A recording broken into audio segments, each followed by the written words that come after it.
June 4th, 1942, northwest of Midway Atoll. The sky is still black when Admiral Isoroku Yamamoto steps onto the deck of the flagship Yamato. The Pacific swells gently beneath the largest battleship ever built, its steel skin shimmering under the faint pre-dawn glow. The air smells of salt, engine oil, and coming violence. A light wind presses against the Admiral's crisp white cap as he raises his binoculars. He sees nothing, which is exactly what he expects. The American carriers are ghosts, missing, silent, invisible in the vast ocean, just as they should be. Yamamoto lowers the binoculars with a calm confidence carved over decades.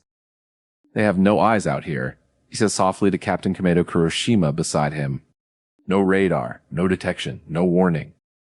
Kuroshima nods quickly, almost eagerly. Our scouts will find them before they find us, Admiral. Yamamoto doesn't respond.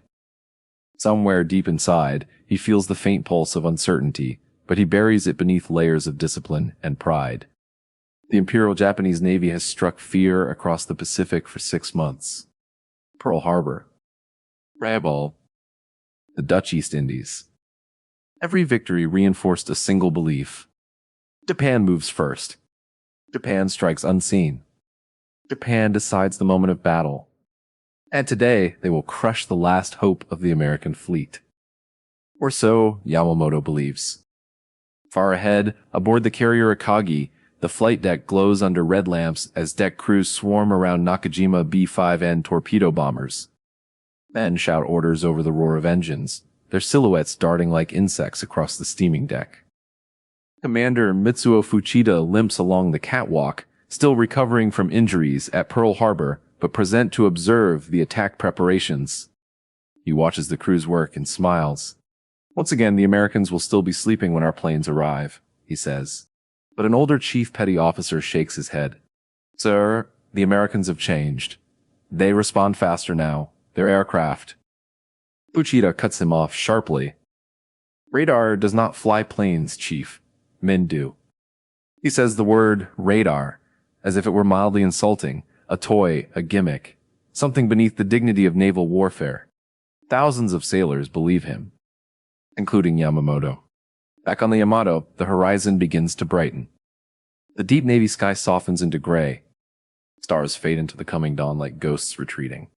The first spark of gold slips over the water, and with it comes something else. A faint hum. One of the communications officers steps out onto the deck, headset pressed to his ear. Admiral, he calls out. A report from the first carrier striking force. Yamamoto turns. Speak. The officer hesitates. There is unusual radio traffic coming from Midway Island. Increased activity. Airfields active.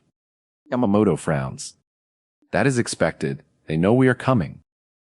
But the officer shakes his head, swallowing hard. No, sir. The activity began before our scouts were airborne. A cold thread slips down Yamamoto's spine. Before their scouts. Before Japanese aircraft even approached. Before any visual contact. How? He slowly turns back toward the horizon, feeling the weight of the moment tighten around him like an invisible grip. Kuroshima steps forward. Perhaps a coincidence, Admiral. Yamamoto doesn't answer. He listens.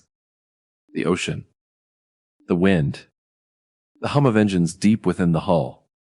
And beneath it all, something he has ignored for too long. The Americans adapting. Meanwhile, far to the east, aboard the American carrier USS Enterprise, a very different scene is unfolding.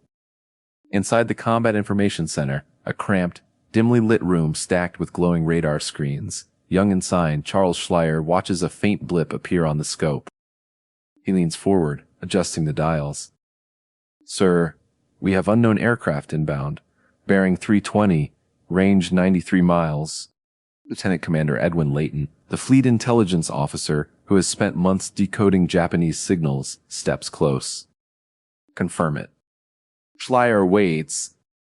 The blip holds steady. Confirmed, sir. Multiple contacts. Looks like a strike group. Layton exhales slowly, adrenaline rising. Get it to Spruance. A runner sprints down the narrow passageway. Up on the flight deck, Admiral Raymond Spruance receives the message, barely illuminated by the rising sun. Enemy inbound. Detected at long range. His lips tighten. Just like we planned, he says. Because unlike Yamamoto, Spruance trusts the radar. And that trust is about to rewrite the course of the Pacific War. Back on the Yamato, Yamamoto grips the railing. A second communications officer approaches, breathless. Admiral, Midway's airfields have launched aircraft. Yamamoto turns sharply. What? Already? Yes, sir.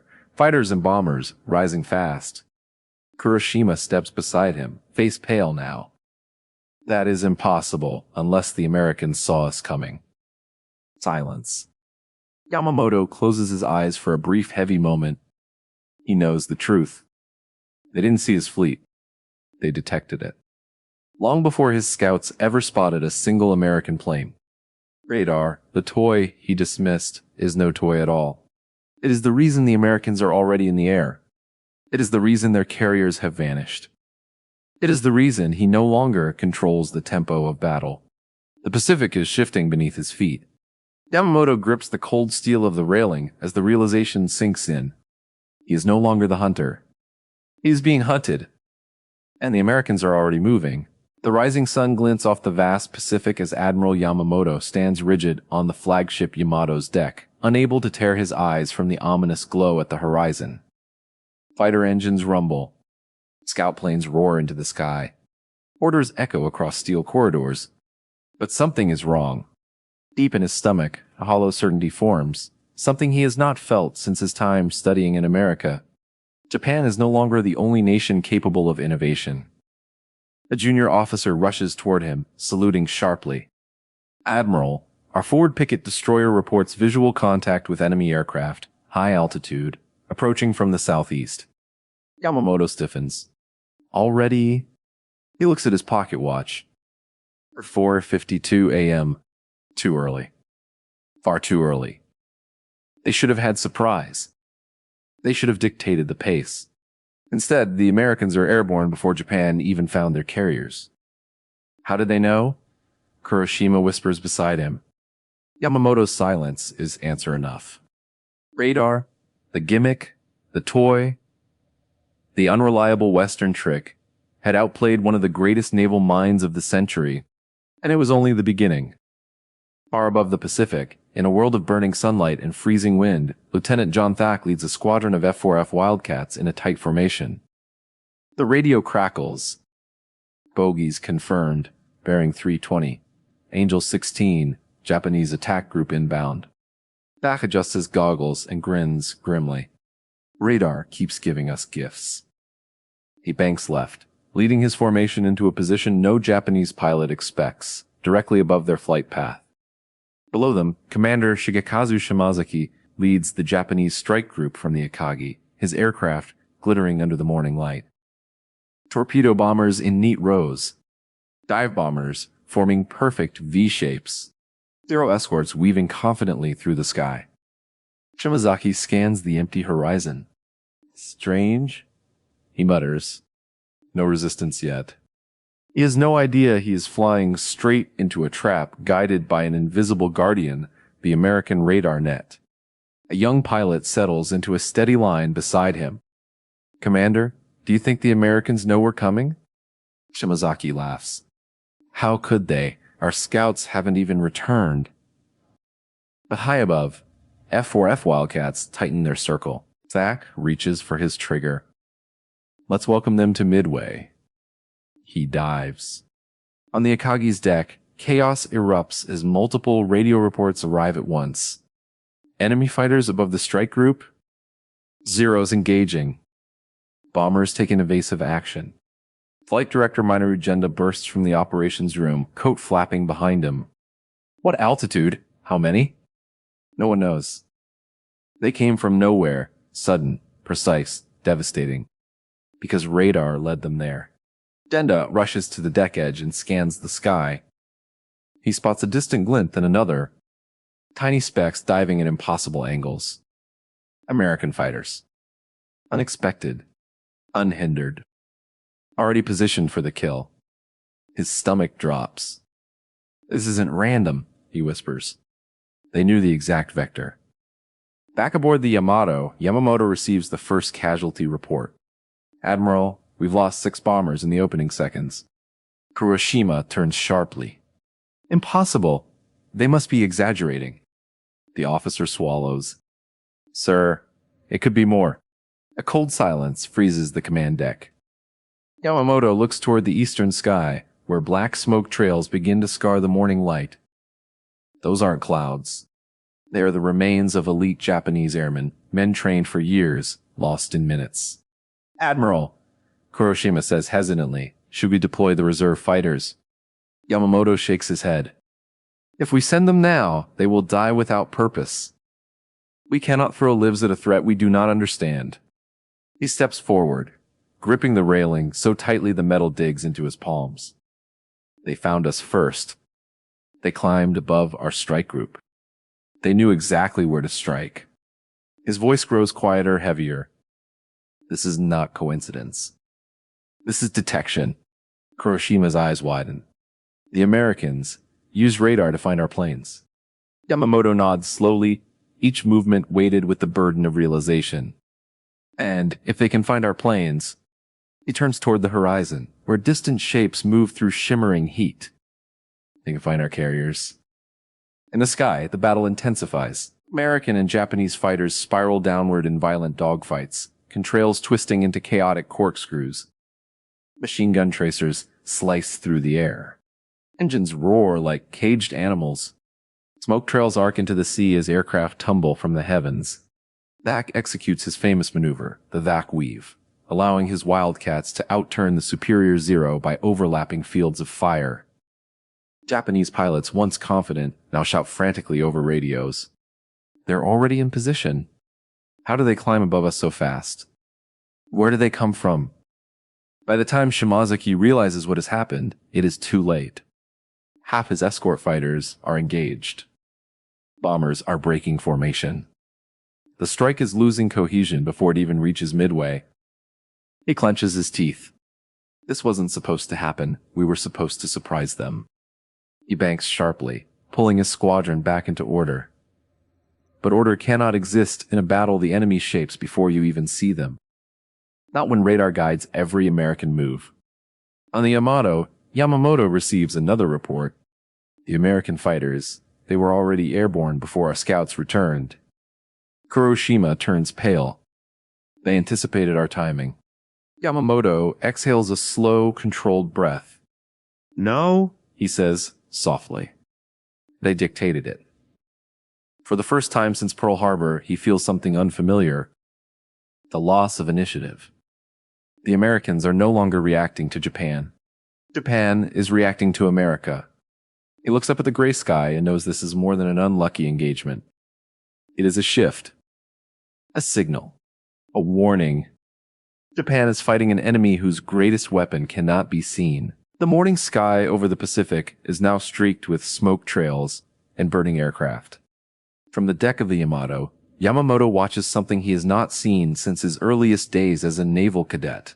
A Japanese strike collapsing before making contact. Officers rush between radio stations, relaying fractured, frantic messages. Static crackles. Voices break. Coordinates shift with every second. Kuroshima leans over a communications officer. Report. What is happening to Shimazaki's formation? The officer adjusts his headset, face draining of color. Sir, they are scattered. Bombers are trying to regroup, but American fighters keep finding them. Every turn they make, the Americans are already there. Yamamoto closes his eyes. He doesn't need to hear more. The Americans aren't finding them by luck. They are tracking them, guiding their fighters in real time. Interception without searching. He mutters under his breath, a whisper almost swallowed by the wind. Radar, so this is its true power. Far to the east, inside the Combat Information Center on USS Enterprise, the radar scope glows like a constellation trapped behind glass. Operators' hands move quickly across plotting boards, updating positions with grease pencils. Ensign Schleier points to a cluster of blips. Enemy bombers breaking formation. Estimated vector attempting to bypass our intercept zone. Lieutenant Commander Leighton nods. Adjust Fighter Group 2. They're still too tight on the original intercept line. A phone talker relays the order instantly. Above deck, pilots banking through the sky receive new vectors. Corrections measured not in miles but in seconds. This is not instinct. Not scouting. Not guesswork. This is information dominance. Radar sees every move. Radar dictates every response. Radar shrinks the Pacific into a game board where the Americans control the tempo. Spruance enters the CIC, scanning the board in a single sweep. Good, he says. We'll break them in the air before they break us on the deck. A captain hands him the latest update. First wave of Japanese bombers down by half, sir. Spruance raises an eyebrow. So soon? Radar advantage, sir. Spruance nods. Then we'll use it to the fullest. Back in the sky, Commander Shimazaki fights to restore order to his surviving airmen. Smoke trails cross in every direction. Zeros dive and climb, trying desperately to shield the bombers. Wildcats swoop from above, using sun and altitude, gifts delivered by radar. Shimazaki banks hard, the G-forces crushing against his ribs. Zero flashes by him trailing smoke. Below, a B-5N torpedo bomber spirals toward the ocean, its left wing completely shredded. Shimazaki slams his fist against the side of the cockpit. How are they doing this? How do they keep finding us? He doesn't yet understand that the Americans are not finding them. They never lost them. Every minute, CIC tracks his position. Every turn, every altitude change, every attempt to escape, all followable, because radar erases the ocean's hiding places. Aboard the Akagi, Minoru Genda watches the sky darken with tiny dots, his own aircraft, fleeing, falling, fighting, failing. He grips the railing until his knuckles turn white. This is no random engagement, he says through clenched teeth. They anticipated us. The air boss beside him shakes his head.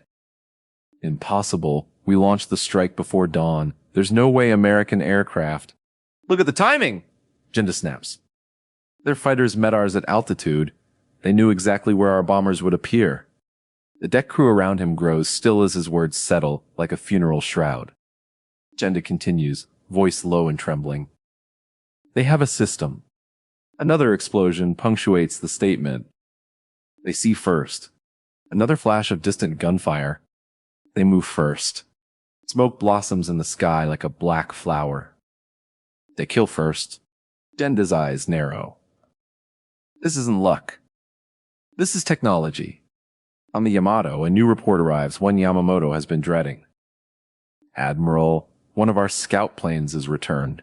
The pilot says the American carriers were already launching aircraft before he even reached their position. Kuroshima turns, face twisted in disbelief. Launching aircraft? Before we found them. The communications officer nods. Yes, sir. As if they knew exactly when our strike would fly. Do the numbers.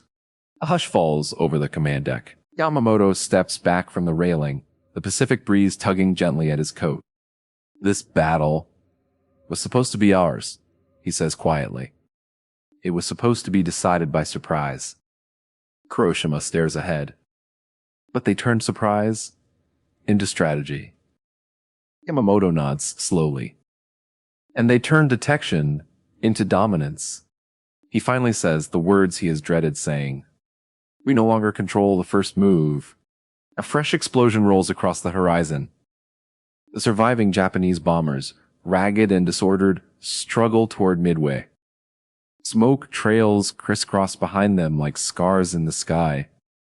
But what Yamamoto sees, what terrifies him, is not the loss of aircraft.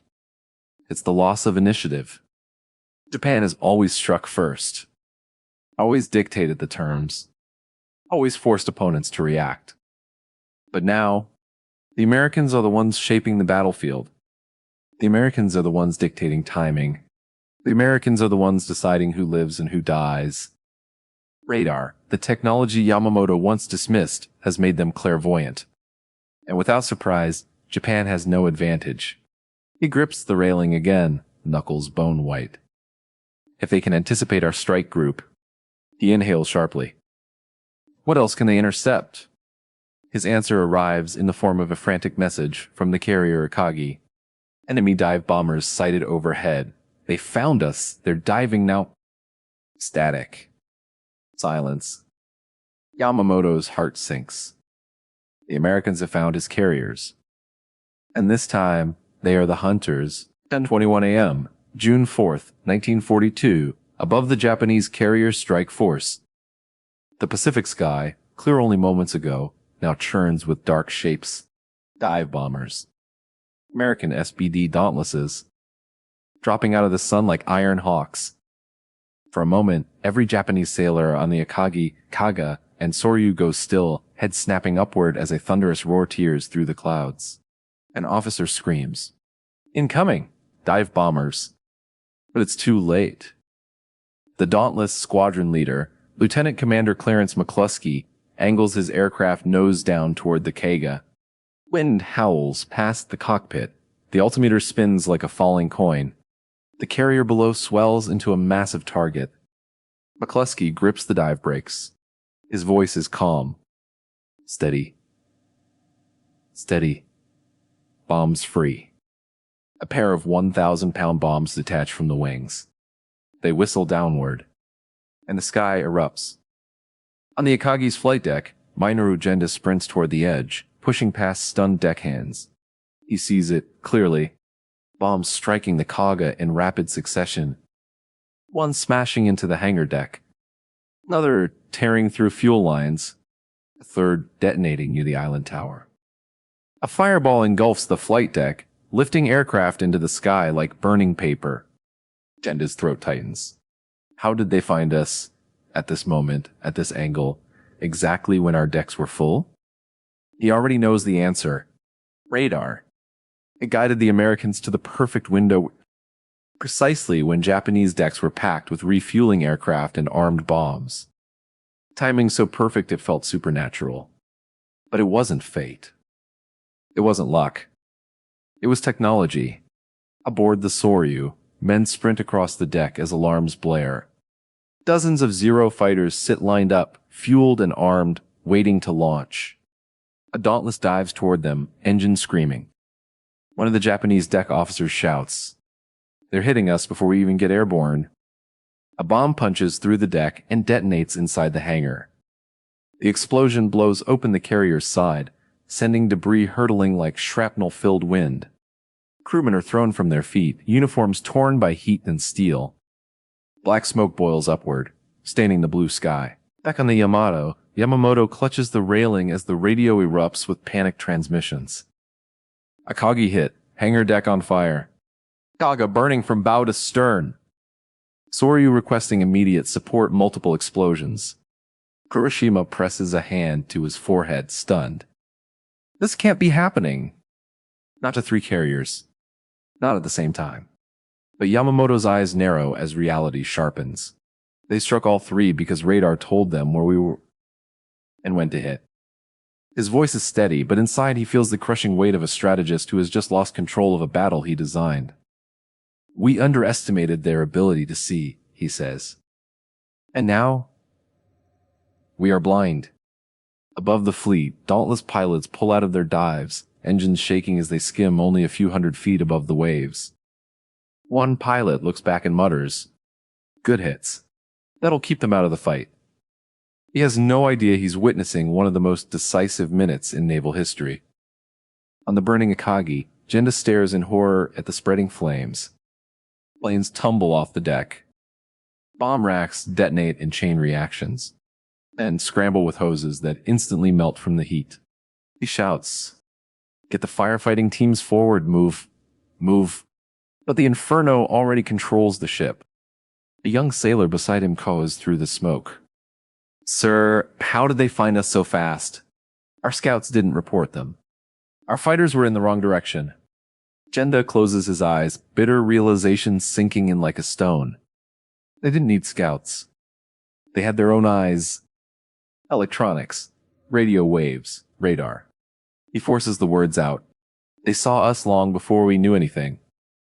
Aboard the Yamato, Yamamoto turns sharply as another officer bursts into the command room. Admiral! The Americans didn't come from the direction we expected. They approached from behind the fleet completely unseen. Yamamoto exhales slowly. Unseen to us, he says. Not unseen to them. He paces to the edge of the deck, watching smoke rise from the crippled carriers. Radar had done more than guide fighters. It had guided the dauntless dive bombers, leading them around Japan's picket line, around scout planes, around destroyer screens, straight to the heart of the fleet. 3 carriers burning, and the 4th Hiru standing alone against the oncoming storm. Yamamoto grips the rail so tightly his knuckles turn white. This is the turning of the tide, he says quietly. Not for the day. Not for the battle. For the war. A final message crackles through the radio. Enemy aircraft overhead. More incoming. They found us again. The transmission cuts off in static. Yamamoto bows his head. The toy he dismissed has become the weapon that frames the future of naval warfare. The Pacific once looked infinite. Now, under the watch of radar, it feels small and dangerously transparent. 11:41 a.m., June 4th, 1942. Aboard the carrier Hiru, flames from the dying Kaga Akagi and Soryu still claw at the sky when Rear Admiral Tamon Yamaguchi steps onto Hiryu's flight deck.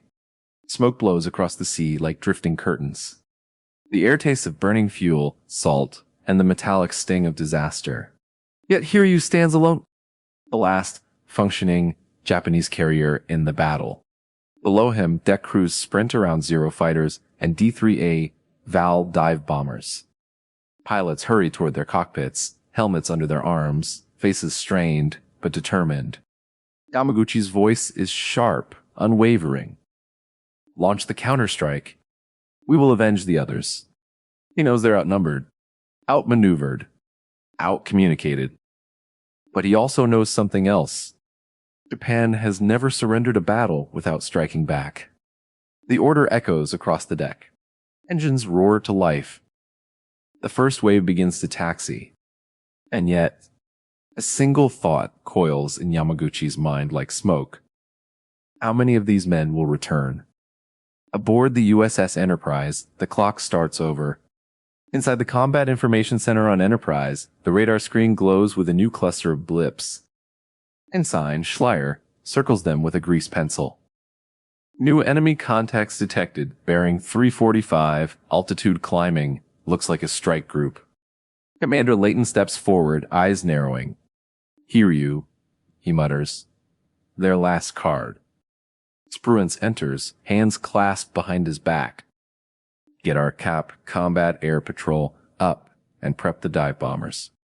He glances at the radar, scope an invisible battlefield only he can read. We finish this before nightfall. Orders fly. Phones ring. Pilots sprint. American fighters vault into the sky, climbing fast. And once again, the same pattern repeats. Japan moves blind. The U.S. moves with sight. In the air, the last hope of the Hiru, the Japanese strike group, led by Lieutenant Michio Kobayashi, heads toward the American carriers. Sunlight flashes across their canopies. Bombs hang beneath their wings. Zeros escort them like sharp steel hawks. Kobayashi peers ahead. No enemy in sight, he says to himself. Good, we caught them off guard. But behind him, above him, unseen by him, a group of wildcats adjust course based on a radar update. Their leader radios. We've got them pinned. Move in. Let's cut their legs out. They dive. The first burst of machine gun fire rips through a Val dive bomber, turning it into a fireball that tumbles into the ocean. Kobayashi jerks his head left. Ambush! Break! Break! But the ambush is perfect. Too perfect. As if the Americans knew every angle before the Japanese even banked. Because they did. Radar fed their movements. Radar mapped their trajectory. Radar erased surprise. Within minutes, half the Japanese attackers are gone. Zeros try desperately to cover the bombers, rolling, diving, clawing for altitude. But the Wildcat's Thack weave traps them. 1-0 spirals downward, trailing smoke. Then another. Kobayashi's voice cracks over the radio. How do they keep finding us? How? No one answers. He knows the truth. He's just afraid to speak it. Hiru strikes back, the last flame. Despite the losses, a handful of Japanese bombers slip through and spot American carriers in the distance. They dive. Explosions thunder across the flight deck of USS Yorktown. Fire blooms. Sailors run with hoses. Smoke pours from ruptured ventilation ducts. For a moment, it looks as if Hiryu's spirit has ignited the ocean. But radar once again shifts the momentum. American engineers restore systems quickly. Damage control teams respond with machine-like efficiency. More fighters rise into the air within minutes. Yorktown survives. But Hiryu's strike group does not. One by one, the returning Japanese aircraft fall short of their carrier, shot down, out of fuel, or burned out from battle. Yamaguchi watches from the deck as empty sky replaces the silhouettes of his men. He stands silent. Expression unreadable. But inside, a truth sets in like a cold wind. This battle no longer belongs to courage, but to technology. Aboard the Yamato, the final signal. The next message arrives like a blade. Enemy dive bombers inbound on Hiryu, multiple squadrons. Kuroshima stumbles back. They found her too? Immediately. How are they doing this? Yamamoto answers without turning. The same way they found our first strike. The same way they found our carriers. The same way they navigate the sky. He breathes slowly. The Americans are not guessing Kuroshima. They are seeing.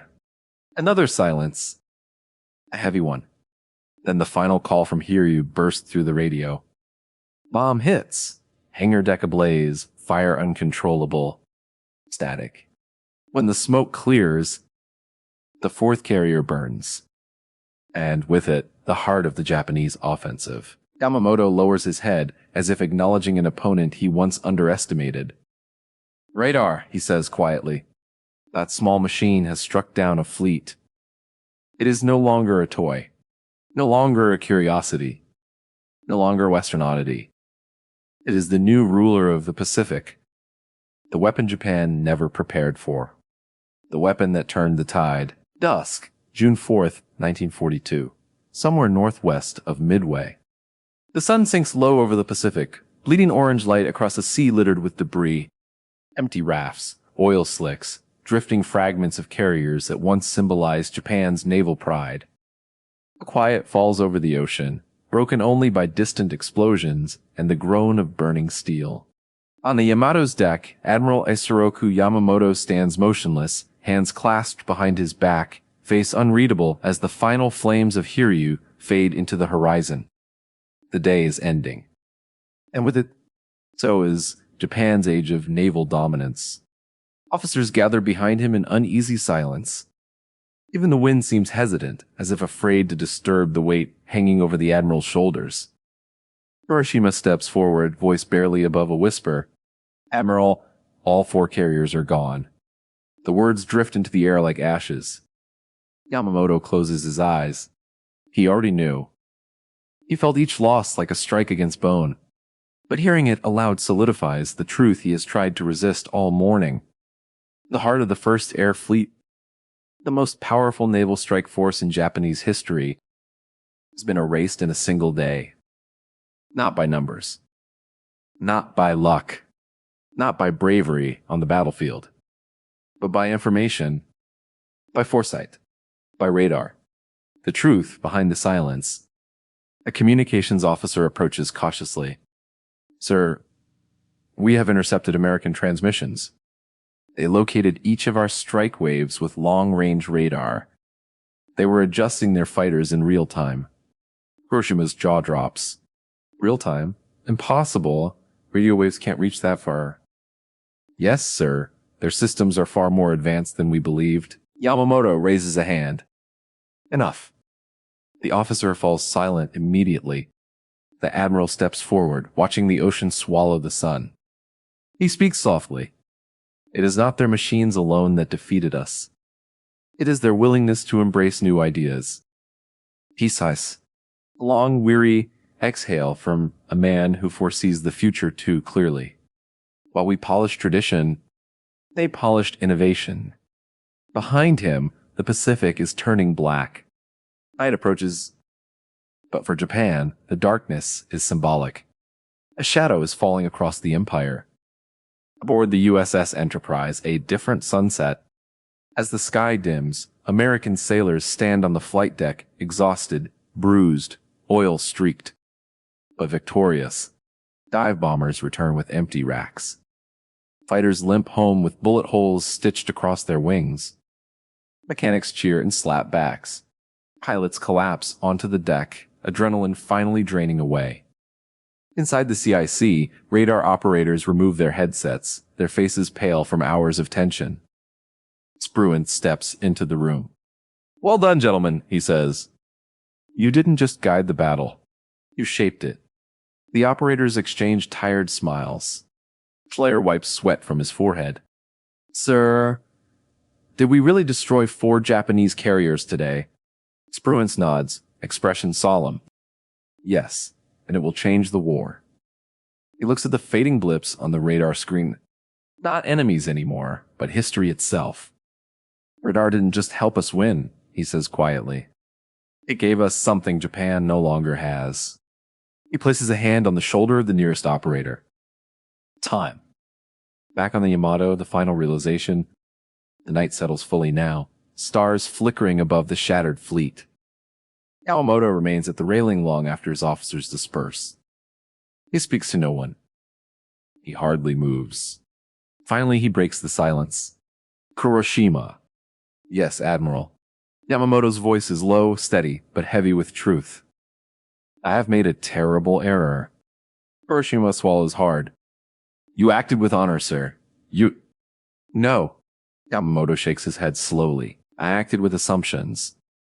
I acted with beliefs shaped by a world that no longer exists." A wave laps softly against the hull, as if acknowledging his words. "Radar was never a toy," he says. "It was the future, and we failed to see it." He looks toward the distant darkness, where American carriers vanish into the night like phantoms. "They fought a different war today," Yamamoto continues. "A war fought with information rather than steel, with detection rather than deception, with vision rather than blindness." He exhales, the sound almost breaking. "And we brought swords to an age that demands eyes." The quiet aftermath. For several minutes, only the sea speaks. Then Yamamoto says something Kuroshima will never forget. "Today, the Empire has lost more than carriers." He turns, eyes reflecting starlight. "Today, we lost the illusion that we could win." Kuroshima feels his breath catch. Because deep down, he knows the Admiral is right. The Japanese naval tradition, built on size, firepower, elite pilots, and perfect planning, has been shattered by something invisible and unstoppable. An unseen enemy that directs planes, sees beyond horizons, guides fleets through storms.